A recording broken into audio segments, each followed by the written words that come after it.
nous amène à se demander, ben, c'est qui les leaders qui sont francophones et catholiques? Est-ce que vous en avez des exemples? Moi, j'ai un exemple pour ma part.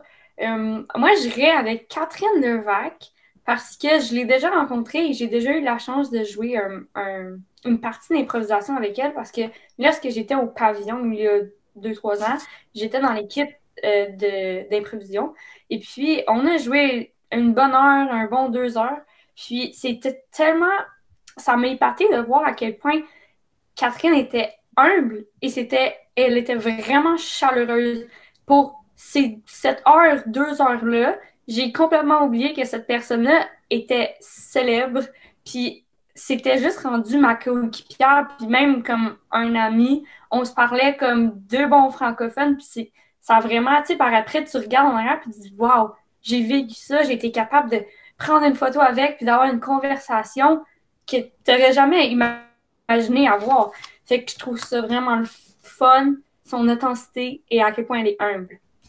Qu'est-ce qui est le fun avec Catherine Levac aussi, c'est qu'elle n'a pas peur de dire qu'elle est franco-ontarienne. Oui, elle a une base de fans au Québec, puis elle est très populaire au Québec, mais je me rappelle, elle est allée à l'émission première fois, puis elle avait pas peur de dire, moi, je viens de Saint-Bern, tu sais, elle n'a pas peur de dire qu'elle est une franco-ontarienne. Fait que c'est vraiment le fun de voir une célébrité franco-ontarienne comme même percée au Québec, mais quand même rester authentique à ses valeurs et sa petite ville. C'est tellement vite. Puis en parlant de première fois, ben, l'émission, l'animatrice, c'est Véronique Cloutier qui l'anime. Moi, Véronique Cloutier, c'était une de mes plus grandes idoles.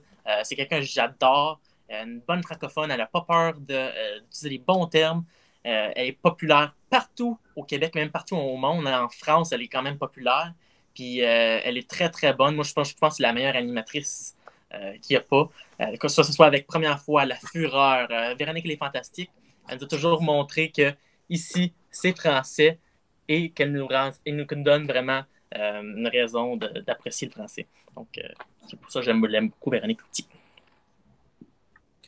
On parle beaucoup de vedettes artistiques ou de célébrités à la télévision aussi, mais il y a aussi des joueurs de hockey, des joueurs de soccer, il y a tous les sports.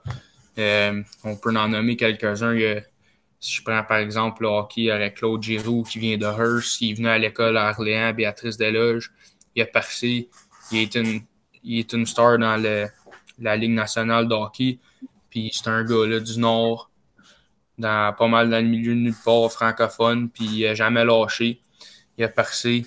Il y a Stéphaniel aussi qui vient d'ici. Il a fait son secondaire à Cassamune, un petit village de 5000 personnes à peu près. Puis lui aussi, il peut nous inspirer puis montrer qu'il y a des francophones qui sont capables de percer, même si on vit dans des plus petites communautés puis on se fait moins voir parfois.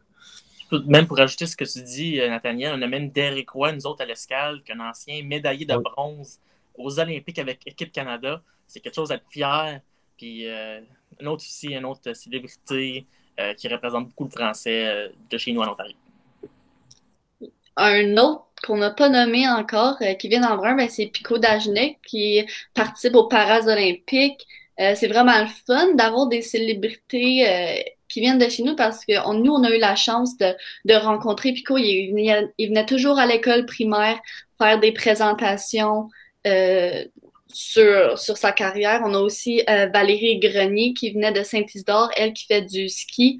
On a aussi eu la chance de rencontrer cette célébrité-là à l'école. Fait que des fois, c'est vraiment le fun de voir des célébrités qui viennent de des petits villages parce qu'ils sont attachés à leur village puis ils veulent partager un peu leur succès, si je peux le mettre comme ça, puis partager leurs histoires malgré qu'ils sont francophones.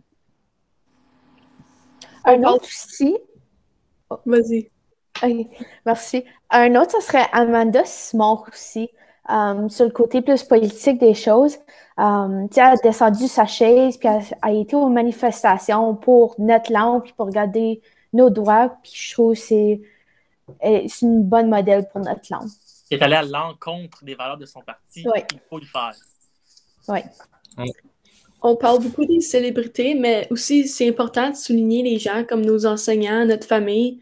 Eux aussi ont des bonnes valeurs, puis ils sont peut-être pas célèbres, mais ils ont quand même un bon impact sur nous. Ça commence avec nous, avec les leaders. Oui. Fait qu'on peut voir que dans n'importe quel domaine, que ça soit dans le domaine artistique, sportif, on soit même pas des célébrités, juste des personnes bien ordinaires, on peut être un leader catho-franco.